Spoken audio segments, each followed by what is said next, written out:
Diaspora chrétienne, Nukana Paleka.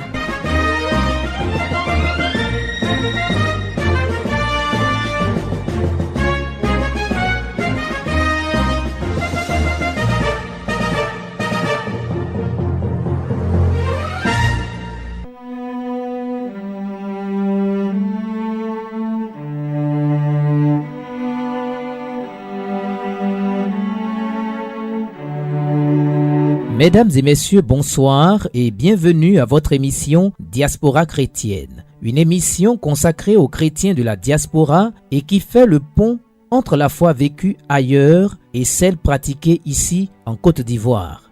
En gros, Diaspora chrétienne fait l'écho de la foi de nos frères et sœurs de la diaspora. Diaspora chrétienne, l'émission qui vous rapproche de vos frères et sœurs de la diaspora.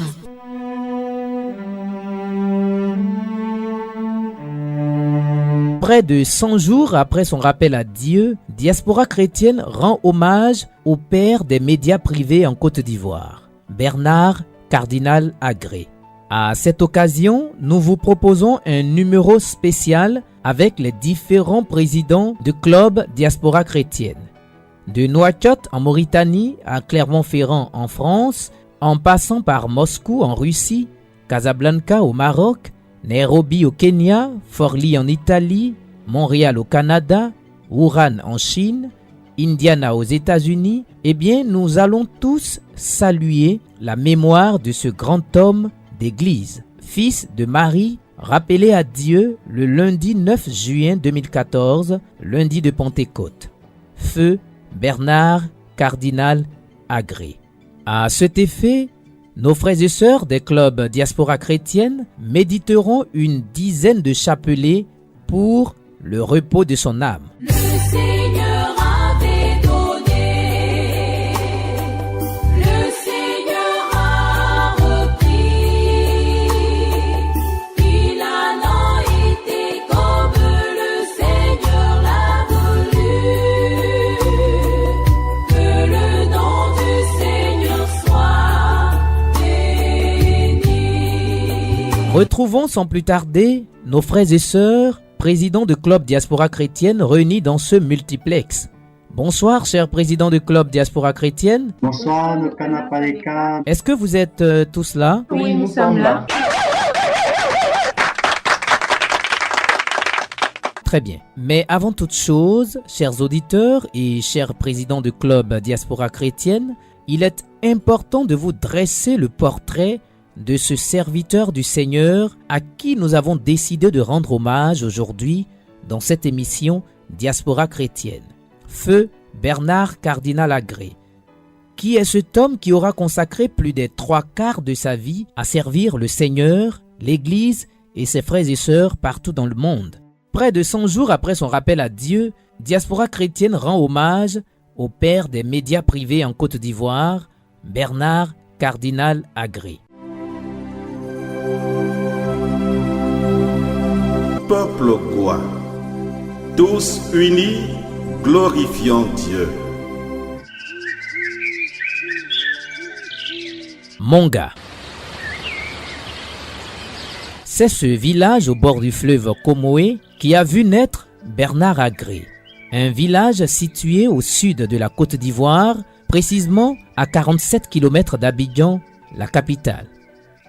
Monga est le plus grand village goa et le deuxième plus gros village du département d'Alépé, avec plus de 8 quartiers dont Konikro, Ochuohon, Ogbohou, Assadjoublin, Ogbaeshia, Jérusalem, Italie et Paris. À ne pas confondre bien sûr avec la capitale française. Le quartier Paris de Monga est plutôt prononcé Pali, puisqu'il faut dire que les Goa ou les Mbato ont d'énormes difficultés à prononcer la consonne R.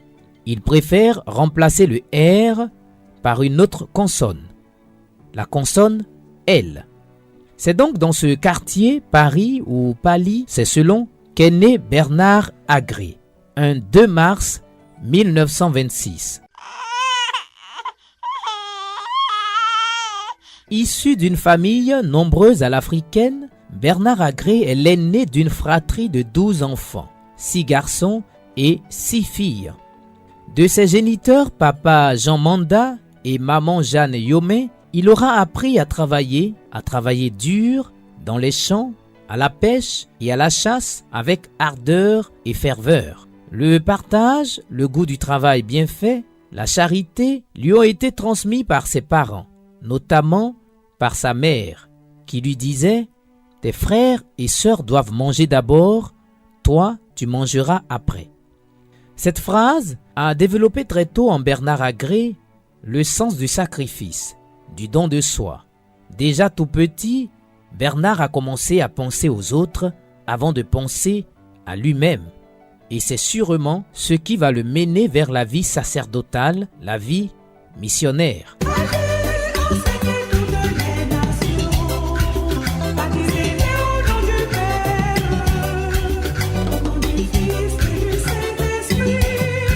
1932. Bernard Agré a 6 ans lorsqu'il reçoit le sacrement de baptême à Memni, un village situé à 15 km de Monga. 4 ans plus tard, le père Pierre Méraud, une des figures emblématiques de la région d'Alépé, prêtre missionnaire français originaire de Limoges, demande à Jean Manda, le père de Bernard, d'inscrire son fils à l'école. Celui-ci, comme bon nombre de ses contemporains, affiche une résistance face à cette requête, parce que, s'interroge-t-il, qui va m'accompagner dans mes activités champêtres? Mais après de longues tractations, le père Pierre Méraud obtient l'autorisation d'inscrire à l'école le petit Bernard. C'est donc à Memni et à Mossou que le petit Bernard Agré fera son cycle primaire de 1936 à 1941. Après l'obtention du certificat d'études, il fait son entrée au petit séminaire de Bingéville. Mais comment est née la vocation à la vie sacerdotale chez le jeune Bernard Agré? À quel moment a-t-il ressenti l'appel de Dieu?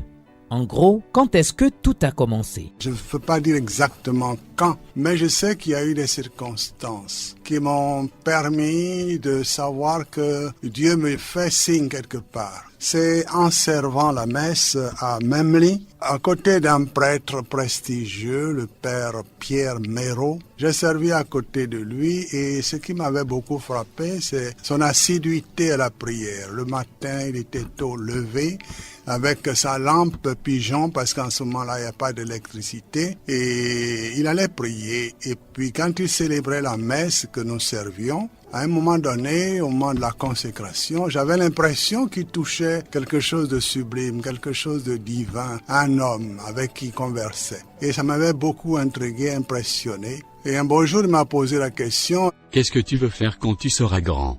Et je lui ai dit, je veux faire comme toi. Il semblait très heureux, mais il m'a repoussé en me disant, va jouer. Et puis, au bout de quelques temps, il m'a rappelé. Nous avons commencé à nous fréquenter, à parler. Je me posais beaucoup de questions. Petit à petit, j'ai senti que Dieu m'appelait. Et puis, ça a commencé. L'aventure a commencé. Voilà, l'aventure a commencé. Une aventure qui n'a pas été du goût des parents de Bernard. Pour eux, pas question que leur fils, l'aîné de la famille, se fasse prêtre. Quel héritage pourra-t-il léguer à la postérité? En fait, dans la tradition, il n'est pas bon que le fils aîné s'éloigne, surtout que c'est lui qui doit remplacer le père. Et croyant que le combat était seulement l'affaire de la famille, le jeune Bernard Agré est surpris de voir que la grande famille s'en est mêlée. Dans tous les villages Mbato, il faut le dire, à cette époque-là, il y avait celui que l'on appelait le Bessi. En effet, le Bessi représente un homme, un garçon, généralement l'aîné d'une famille, qu'une génération de femmes appelées les Bessimou, qui se traduit en langue goa, les mamans de Bessi, choisissaient comme l'élu de la génération. De ce fait, les Bessimou couvrent le Bessi de beaucoup d'affection, le cajole, lui offrent des présents et peuvent même lui proposer une épouse. Et ce Bessi-là, c'était curieusement Bernard Agré. Il fallait donc qu'il puisse sacrifier à la tradition. Les femmes de la génération de maman Jeanne Yomé, la mère de Bernard, trouvaient inacceptable, voire impensable, que leur Bessie, Bernard Agré, se détourne de la coutume. C'était un coup de pied dans la fourmilière que Bernard venait ainsi de porter. Cela va piquer.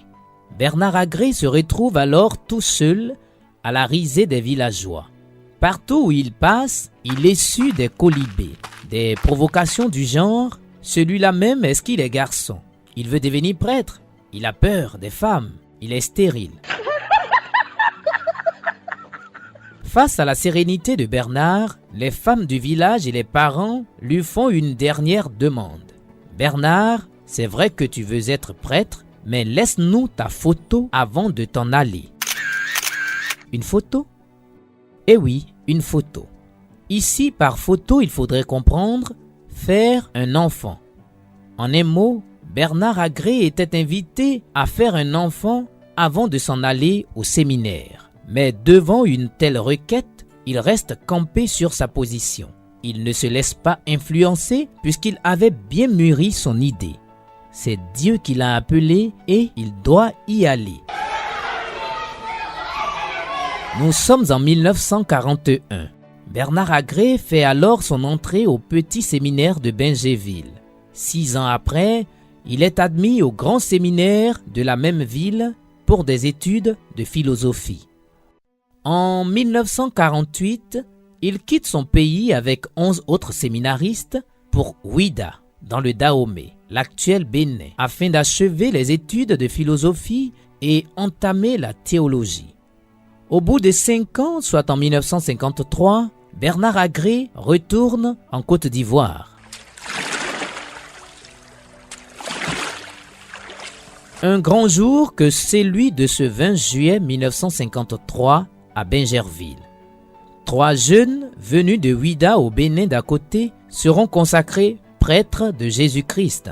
Ce sont les abbés René Neuba de Jacquesville, Gilbert Ingio et Bernard Agré, tous deux de même nid.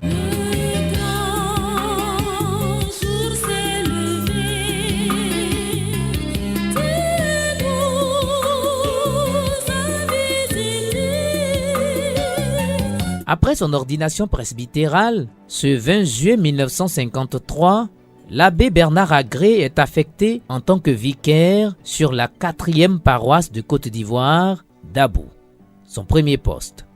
À Dabou, pendant 3 ans, Bernard Agré enseigne la classe de CM2 et est nommé dans le même temps directeur de l'école.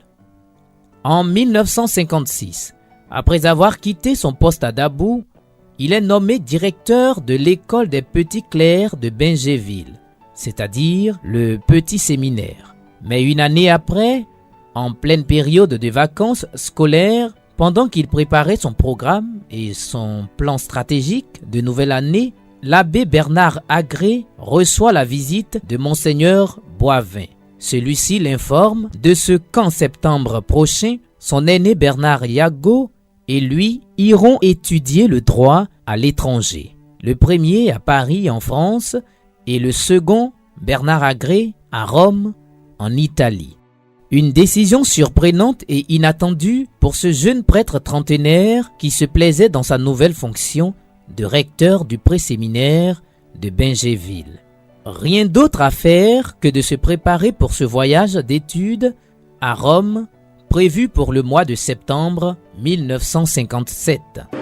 Vol numéro 506 et tous les passagers devraient déjà être montés. Aux côtés de son aîné Bernard Yago, le jeune Agré embarque à bord de l'avion. Trajet Abidjan, Dakar, Tunis, Marseille.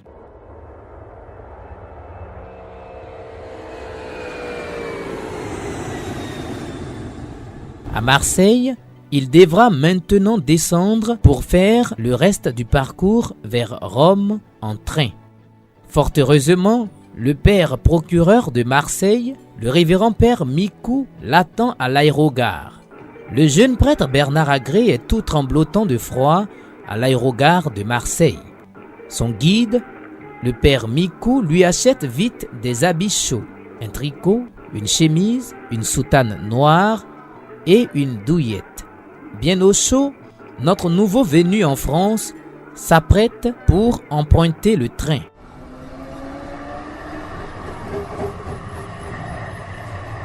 Destination Rome. Un voyage qui durera 2 nuits.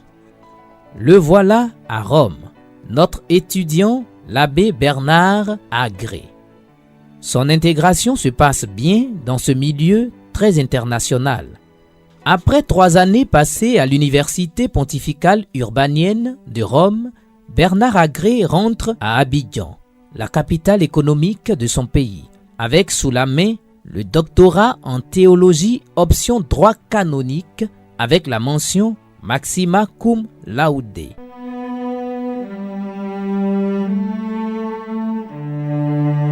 1960. Aussitôt rentré au pays qu'il est accablé de responsabilités. Nommé curé de la paroisse Notre-Dame de Treichville, ensuite secrétaire général de l'archevêché d'Abidjan et vicaire général chargé de l'enseignement catholique, puis professeur de droit au grand séminaire d'Anyama. Un an après, soit en 1961, l'abbé Bernard Agré est promu prélat de sa sainteté avec le titre de Monseigneur. Autant de charges à la fois pour ce jeune prêtre venu fraîchement d'Italie. Mais loin d'être submergé par ses multiples fonctions et responsabilités, Bernard Agré fait montre de dévouement, de professionnalisme et de rigueur. Des qualités qui ne resteront pas sans séduire le cœur des chrétiens et même du souverain pontife d'alors, sa sainteté Paul VI, qui dès la création du nouveau diocèse de Mans en 1968, nomme le père Bernard Agré évêque. C'était un 8 juin de l'an du Seigneur 1968. Bernard Agré entre ainsi dans l'histoire de ce tout nouveau diocèse de Mans. Il devient de ce fait le fondateur. 4 mois plus tard, le 6 octobre 1968 précisément, la ville de Mans est en effervescence. Des avions montent dans la cité des 18 montagnes. Des convois en car affluent d'un peu partout. Parents, amis, paroissiens, population autochtone, tous sont au rendez-vous ce jour-là. Personne en tout cas ne veut se faire raconter l'événement, l'installation de Monseigneur Bernard Agré. Mais quelques jours avant son installation, Monseigneur Bernard Agré raconte ses premiers moments à Mans. Le soir de mon arrivée, on n'avait pas prévu de maison pour moi, donc je n'avais pas de maison. Et je suis allé frapper à la porte. Bon, on m'a dit que c'était pas prévu. Il n'y avait pas d'hôtel en ce moment-là, à Mans, 68. Et puis finalement, j'ai atterri au petit séminaire. Et là, on m'a dit, mais écoutez, il y a aussi les professeurs qui sont là, on va pas les déloger pour vous. Et bon, finalement, ils se sont décidés à me donner une chambre qui servait à ranger les balais. On a bien nettoyé ça, et puis j'ai dormi. Alors je me suis levé, et puis j'ai ri tout ce que je pouvais rire, parce que on m'avait donné un lit picot, un lit de jeune là. Et puis j'ai dit, tu vois Bernard, la prise de possession d'un diocèse, c'est comme un enterrement. Et les amis viennent, tout le monde fait la fête. Effectivement, tout le monde fait la fête. Ce fut une belle fête. Cependant, très tôt le lendemain matin, dès 5 heures, le jeune évêque Agré est abandonné de tous. Chacun fait ses affaires pour regagner son domicile et reprendre ses activités. Il devra rester seul avec ses Yakuba, ses Guéré et ses Wobé. La mission commence à présent.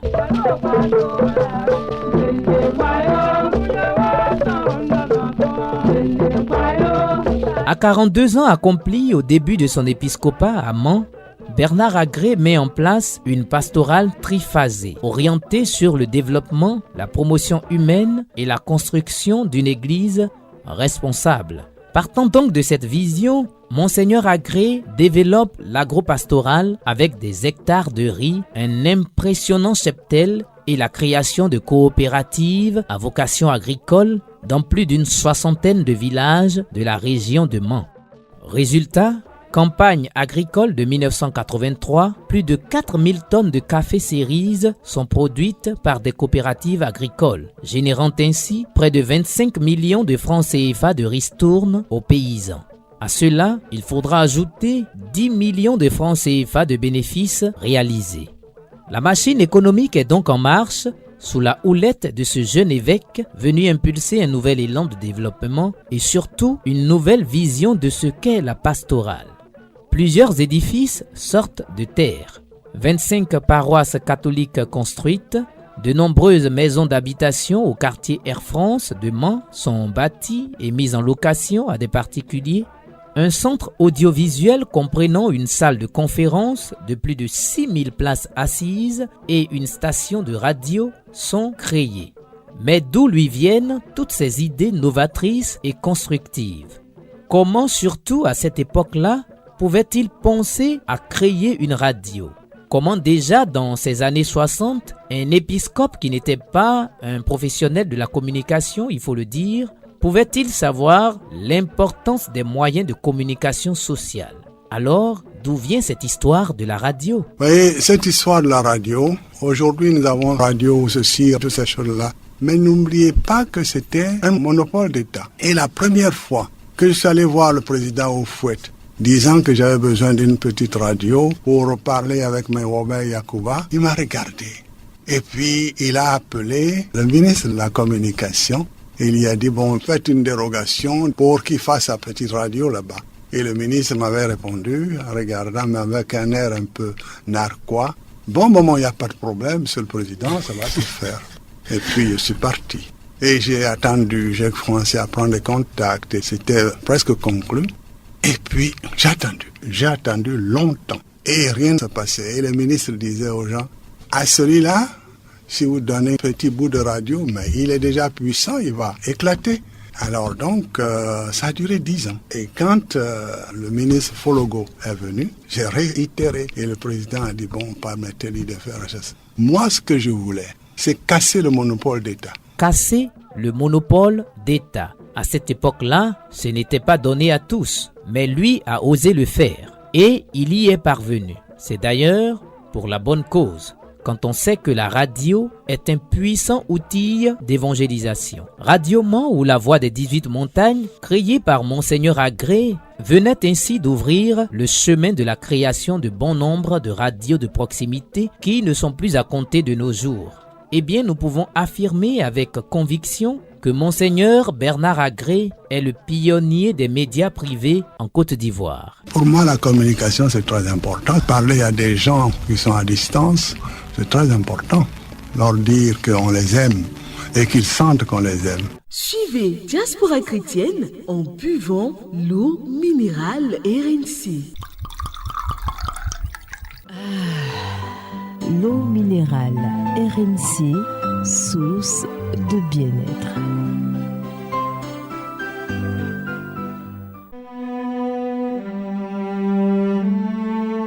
Son saint patron, Saint Bernard de Clairvaux, pouvait dire « On devrait encore poursuivre la recherche de ce Dieu qui n'est pas encore assez recherché. » Fin de citation. Une pensée qui illustre bien le souci pastoral de Monseigneur Bernard Agré, centré sur la recherche de Dieu. Pendant que se préparait le jubilé d'argent, les 25 ans du diocèse de Mans, Monseigneur Bernard Agré est subitement envoyé pour fonder le diocèse de Yamoussoukro. Il est donc affecté. Il devra quitter Mans, son diocèse, le diocèse qu'il a fondé. Une nouvelle qui venait comme un tremblement de terre, tout bouleversé.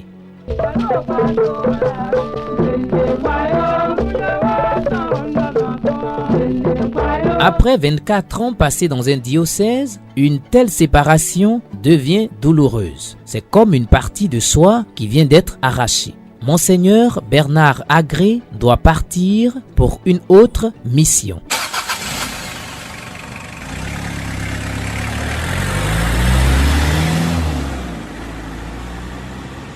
Je suis parti de Yamoussoukro meurtri.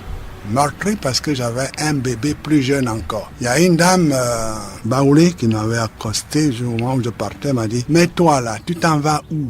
Tu t'en vas à Abidjan ?» Moi, j'adorais mon Aswaoussou, j'adorais mes Canaries. Tu es venu avec ta radio, avec ceci. Je viens prier. J'ai commencé à prendre ton sein et à prendre les premières gorgées. Et puis maintenant, brusquement, tu nous laisses, tu t'en vas. Ça m'a fait mal. Parce que le bébé, il est vraiment bébé.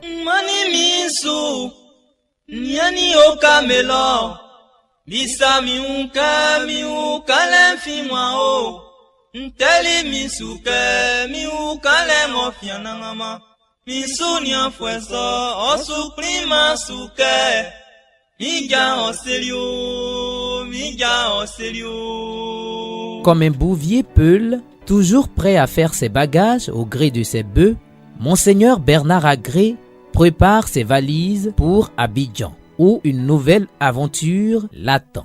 Diaspora chrétienne. La suite du parcours pastoral de Monseigneur Bernard Agré, de l'archidiocèse d'Abidjan à son cardinalat jusqu'à son rappel à Dieu ce matin du 9 juin 2014 et son inhumation à la cathédrale Saint-Paul du Plateau, et bien de tout cela nous en parlerons dans la prochaine émission Diaspora chrétienne, spécial hommage à Feu Bernard Cardinal Agré. Pour l'heure, donnons la parole à nos frères et sœurs, présidents de club Diaspora chrétienne, réunis dans ce multiplex que nous avons dressé pour l'occasion. Alors, merci Nokana Palika de nous avoir dressé le portrait de notre défunt cardinal Bernard Agré. Je suis simplement émue et très émerveillée par le parcours de ce grand homme que Dieu a rappelé à lui. Mais je comprends aussi que Dieu l'aime plus que nous.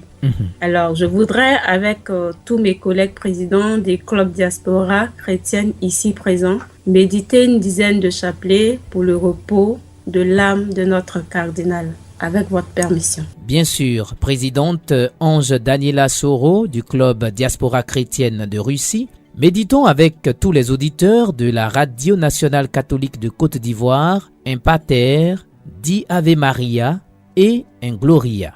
Et je voudrais vous faire une proposition. Que chaque président de club diaspora chrétienne récite l'Ave Maria dans la langue du pays dans lequel il se trouve. Êtes-vous d'accord, cher président? Oui, Nokana, nous sommes d'accord. Très bien. Préparons-nous donc à la méditation de la dizaine de chapelets pour le repos de l'âme de Feu Bernard Cardinal Agré.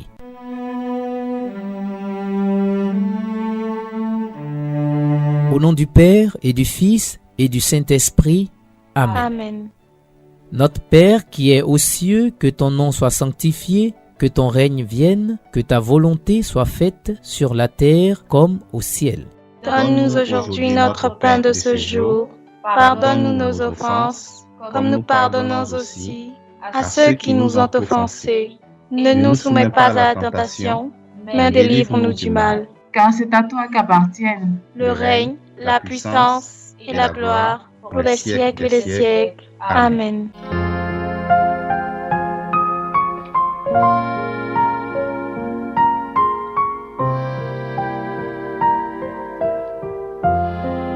Je vous salue Marie, pleine de grâce. Le Seigneur est avec vous. Vous êtes bénie en toutes les femmes et Jésus, le fruit de vos entrailles, est béni. Sainte Marie, Mère de Dieu, priez pour nous, pauvres pécheurs, maintenant et à l'heure de notre mort. Amen. Dios te salve María, llena eres de gracia. El Señor es contigo. Bendita tú eres entre todas las mujeres y bendito es el fruto de tu vientre, Jesús. Santa María, Madre de Dios, ruega por nosotros pecadores, ahora y en la hora de nuestra muerte. Amen. Hail Mary, full of grace, the Lord is with you. Blessed are you among women, and blessed is the fruit of your womb, Jesus. Holy Mary, Mother of God, pray for us sinners, now and the hour of our death. Amen. Je vous salue Marie, pleine de grâce. Le Seigneur est avec vous. Vous êtes bénie en toutes les femmes, et Jésus, le fruit de vos entrailles, est béni. Sainte Marie, Mère de Dieu, priez pour nous, pauvres pécheurs, maintenant et à l'heure de notre mort. Amen.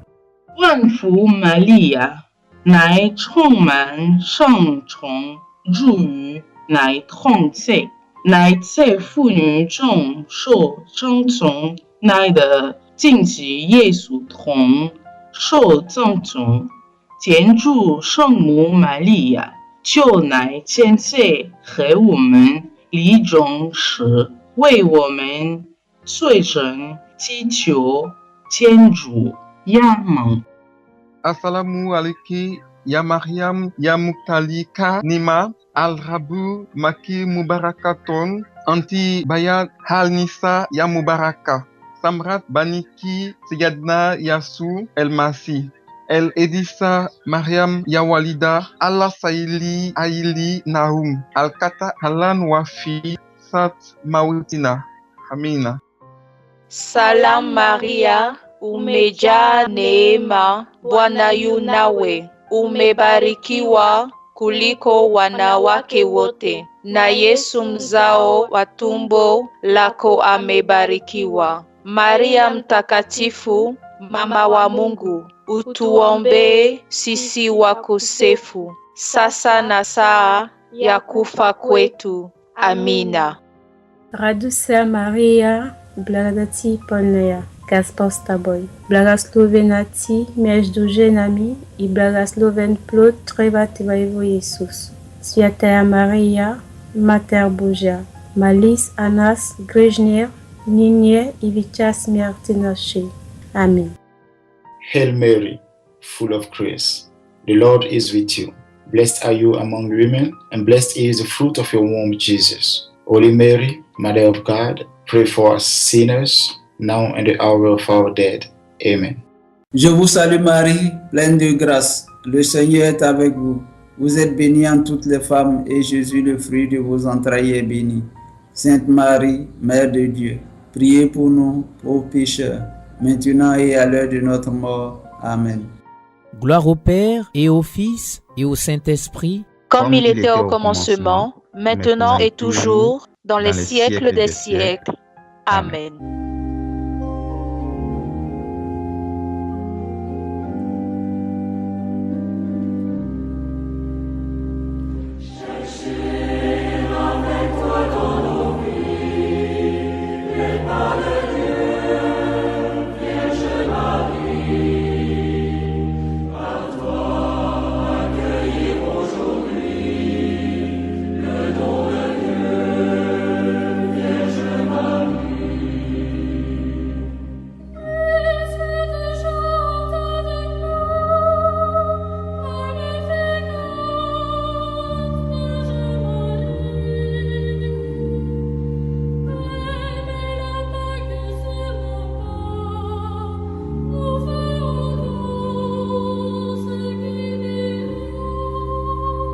Diaspora chrétienne, l'émission qui vous rapproche de vos frères et sœurs de la diaspora. Abordons à présent la rubrique Les dédicaces. Nous vous proposons, cher président du club Diaspora chrétienne, de faire vos dédicaces à 3 personnes.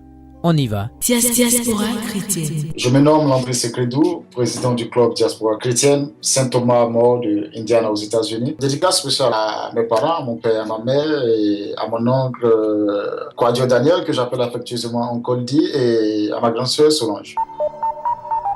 Gladys Eolier, présidente du club Diaspora chrétienne Sainte Famille de Wuhan en Chine. Mes dédicaces vont à l'endroit de tous mes amis en Côte d'Ivoire, de ma famille en Côte d'Ivoire et de mes amis et de toutes mes connaissances en Chine. Diaspora chrétienne. Je suis Yves Romaric Yoro, président de la Diaspora chrétienne Notre-Dame de Lourdes du Casablanca. Alors j'ai dédié cette émission à ma mère, Dame Agnès Yoro, du côté de Notre-Dame de l'Assomption de Yopougon-Jesco, à Marie-Joseph Annie, qui est choriste de la chorale Sainte-Thérèse de l'Enfant Jésus à Makori, et puis à toute l'équipe de Diaspora chrétienne et aux auditeurs de la Radio Nationale Catholique. Ici au Sénégal, nous écoutons la RNC. Faites comme nous. Salut à tous, je suis Christelle Djekou, présidente du club Our Lady of Africa de Nairobi, Kenya. Alors, 3 dédicaces à l'endroit de 3 anciens membres du club. La première personne, le père Joachim Ake, qui est retourné en Côte d'Ivoire. Nous espérons que tout va bien se passer pour lui et qu'il va continuer la mission qui lui a été confiée. La deuxième personne, le diacre Étienne Nguessan, et la troisième personne, le frère Geoffroy Quadio.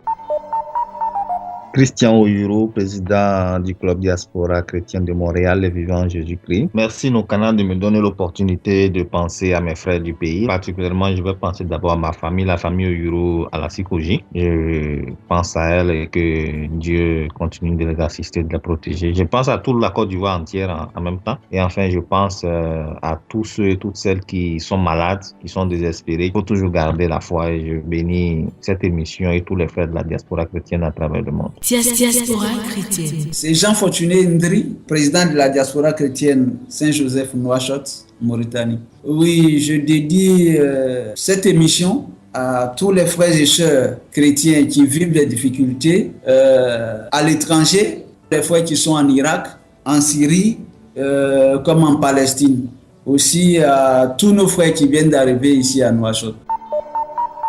Ange Daniela Soro de la Russie. Je voudrais dédier toute cette émission à tous ceux qui sont malades d'Ebola, tous ceux qui sont atteints de cette maladie triste et mortelle. Je pense à tous les malades, tous ceux qui sont dans la détresse, à l'Afrique entière, aux pays les plus atteints. En tout cas, c'est avec beaucoup d'émotion que je vois tout ça. Et moi, je voudrais leur dédier cette émission-là comme une participation, quoi, pour leur dire qu'on est là, on ne peut rien faire, mais on prie pour eux. Et le médecin par excellence, pour moi, il demeure le Seigneur Jésus-Christ. Et je voudrais aussi demander à tout un chacun de les porter en prière et de prier aussi pour les médecins qui les soignent et que le Seigneur, qui est le médecin par excellence, trouve le remède qu'il faut et qu'il garde vraiment l'Afrique. Il y a trop de fléaux et c'est pas gai, c'est pas joyeux et que Dieu prenne pitié quoi et qu'il nous garde aussi. Ne t'inquiète de rien et n'aie aucune crainte. La joie vient le matin, les problèmes ne durent qu'un temps. Car il y a un ami nommé Jésus qui essuiera toutes tes larmes. Et si ton cœur est brisé, lève les mains et déclare: Oui, je sais que je réussirai. Je sais, et je sais que je résisterai. Quel que soit ce qui arrivera, ma vie est dans ses mains. Quel que soit ce qui arrivera, ma vie est dans ses mains. Avec Jésus, oui, je le peux. Avec lui, je résisterai. Quel que soit ce qui arrivera, ma vie est dans ses mains. Quel que soit ce qui arrivera, ma vie est dans ses mains. Chers auditeurs, merci de nous avoir suivis. Diaspora chrétienne aujourd'hui vous a dressé une première partie du portrait de feu Bernard Cardinal Agré. Dans 15 jours, la deuxième partie de cette émission Diaspora chrétienne spéciale hommage à feu Bernard Cardinal Agré vous sera proposée. Patrice Kofi, Nokana Paleka, que Dieu nous garde. Diaspora chrétienne, l'émission qui vous rapproche de vos frères et sœurs de la diaspora.